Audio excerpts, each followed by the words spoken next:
What a test match. Kane Williamson has done it. Wow, what a test match. And India and Australia are now going to play the World Test Championship final at Oval. But before that, Kane Williamson, Magic Kane, Mama, you were just outstanding. And oh my God, I can't catch my breath.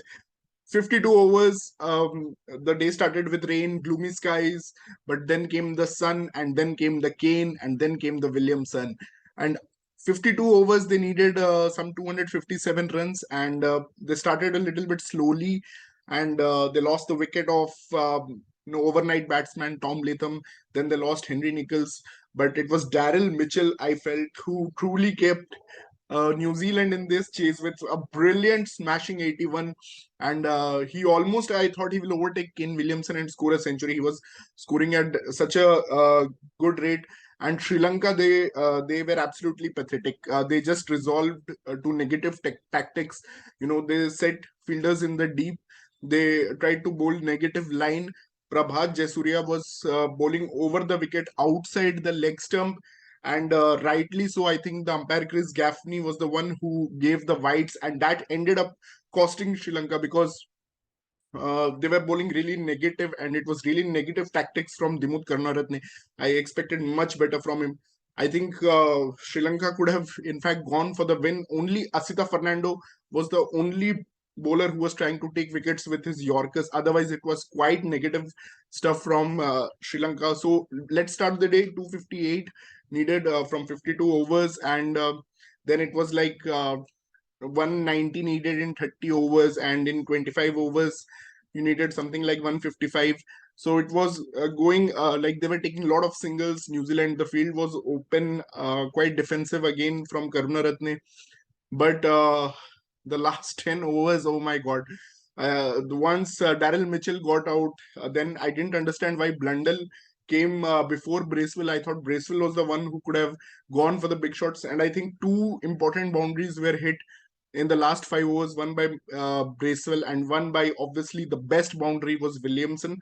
But coming to the last 4 overs, some 33 needed of the last 4 overs, and that boundary by Bracewell was very critical. And Williamson ran a lot. I mean, I can't believe, but this has to be one of the best chasing innings. He ran a lot. He played percentage cricket, even in such circumstances. Even seeing Bracewell, who was going out, जाके उठा के मार रहा था Bracewell, but he kept quiet. He kept playing his game, and he knew that one of the well-timed shot will pierce the fielders, even who were stationed at the deep. And he was able to do that in the most clutch moment when 5 required of 3, and they were 8 down, and like Indians fans actually started worrying that Sri Lanka could sneak a win here if New Zealand go for the target, because they were running twos, risky twos, and they ran lot of twos, and but Sri Lanka were poor in the field. They could have affected more than one run out, more than 2 run outs, which they eventually did. And amazing day of Test cricket. I mean, no one even watching India versus Australia just head and Labush and defend, but Kane Williamson played a magical knockout there. I mean, it was just pure magic. I'm so excited. I just saw that 50 overs live of this Test match. Around 40 overs I was able to see live, and what a Test match! What a Test match! And guys, will focus more on this Test. But defensive cricket is not going to work, and even with the bat or the ball. And I felt India should have batted more aggressively on day 3 and day 4, especially on day 3.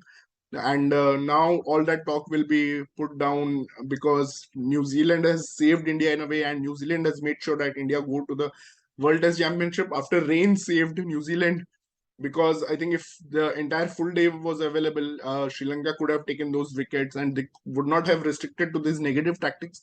But what a knock from Kane Williamson, and I will never forget that well-timed shot that he hit for piercing the two fielders in the point boundary, and that was so beautifully hit. And number 22, Kane Williamson, for the Black Caps, has done it again, and New Zealand have in fact won three test matches, 2 test matches like this, one by 1 run with England and one on the last ball. And when that last ball came, I was sure that Asita was going to bowl a bouncer because he had one left for the over. He bowled a bouncer, and I surely felt there was going to be a run out, and it would have led to a draw with scores level, which has happened only two times in history: one England versus Zimbabwe, and one the test where Ravi Ashwin defended against West Indies. So I thought it was again going to be draw with scores level, but Kane Williamson had managed to dive and just slide his bat into the crease and get that very good win for New Zealand cricket. This is what makes Test match so exciting. I mean, I just love Test cricket when it goes to the fifth day, to the last ball. Just love the stuff. Test cricket, all hail. And let's see what happens. India Australia is still going on, but what a test match to start the Monday. I am not feeling any Monday blues just because what happened in this test match. So thank you guys, thank you for tuning in. We'll bring more on the Border Gavaskar Trophy. Till then, goodbye.